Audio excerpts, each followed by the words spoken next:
Hi everyone. Today we will talk about how to fix Instagram story not uploading.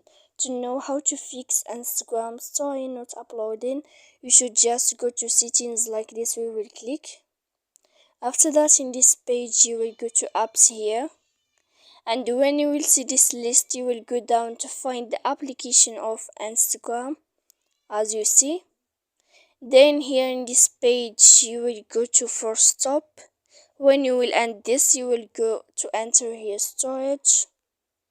After that, in this page you will find this clear cache. You will click it, and then you will click clear data.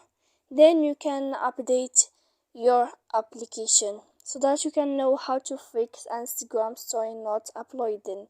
So please don't forget to support us by like and subscribe.